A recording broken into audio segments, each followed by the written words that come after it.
Assalamualaikum warahmatullahi wabarakatuh. Saya Mambaul Ulum, saya guru dari SD Negeri 3 Pangandaran.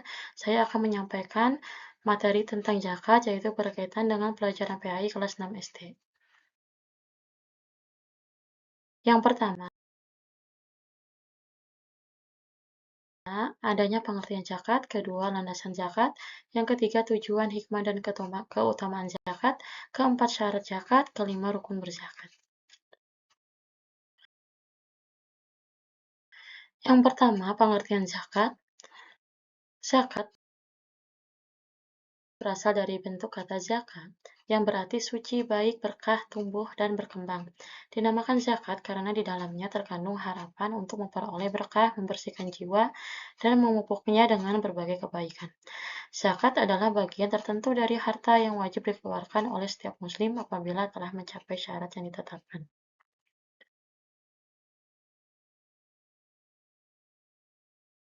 Sebagai salah satu rukun Islam, zakat ditunaikan untuk diberikan kepada golongan yang berhak menerimanya, yaitu ada 8 golongan yang berhak. Yang pertama, fakir, yang kedua miskin, yang ketiga amil, yang keempat mu'alaf, yang kelima hamba sahaya, yang keenam gorimin, yang ketujuh fisabilillah, dan kedelapan ibnu sabil. Yang kedua, landasan zakat. Landasan zakat yaitu terdapat pada surat At-Taubah ayat 35, 36, 60, 103, dan 106. Yang kedua terdapat pada surat Al-Baqarah ayat 177, 261, dan 267. Yang ketiga terdapat pada surat Ali Imran ayat 134, 92, dan 180. Yang keempat terdapat pada surat Asy-Syura ayat 38. Yang kelima terdapat pada surat Al-Hasyr ayat 7. Yang keenam terdapat pada surat Az-Zariyat ayat 19. Yang ketujuh terdapat pada surat Al-An'am ayat 141.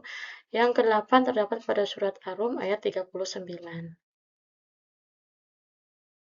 Selanjutnya, tujuan, hikmah, dan keutamaan berzakat. Apa itu Apa saja tujuan berzakat? Yaitu pertama, untuk membantu mengurangi dan mengangkat kaum fakir miskin dari kesulitan hidup dan penderitaan mereka.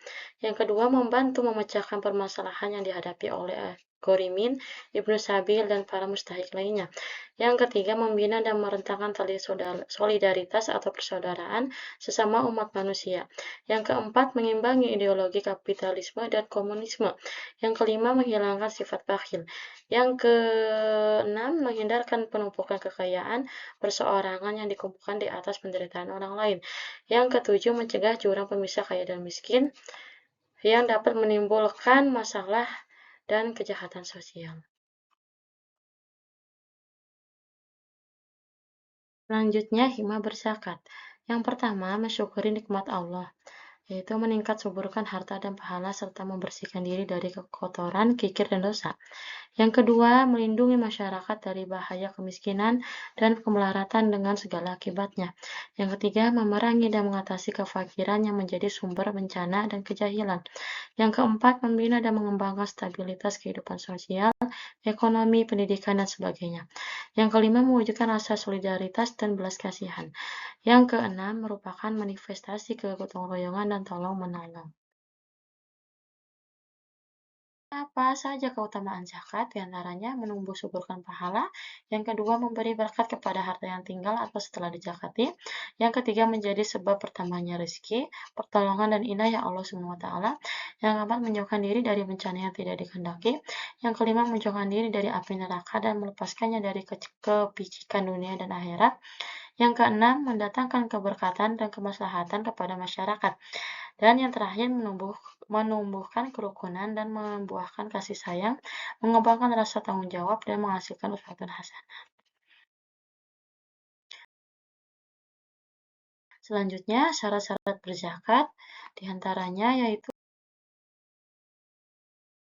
syarat-syarat zakat secara umum, yaitu syarat orang-orang yang wajib membayarkan zakat jika mampu adalah orang-orang yang dengan kriteria di bawah ini. Yang pertama, pasti orang itu harus beragama Islam. Yang kedua, merdeka. Yang ketiga, berakal dan balik. Yang keempat, berkecukupan, mampu secara finansial. Yang kelima, hartanya memenuhi nisab. Yang selanjutnya, rukun berzakat. Di antaranya yaitu satu, niat untuk menunaikan zakat fitrah harus dilandasi rasa ikhlas semata-mata karena Allah. Niat dilaksanakan ketika dilakukan penyerahan zakat. Yang kedua, terdapat pemberi zakat atau muzaki. Muzaki adalah orang yang dikenai kewajiban membayar zakat atas kepemilikan harta yang telah mencapai nisab dan haul. Kriteria muzaki menurut hadis adalah beragama Islam ketika harta dimiliki secara sempurna, mencapai nisab dan telah haul. Yang ketiga, terdapat penerima zakat atau mustahik. Mustahik adalah orang-orang yang berhak menerima zakat. Kriteria mustahik tercantum dalam surat At-Taubah ayat 60. Yang keempat, ada harta yang dizakatkan. Demikian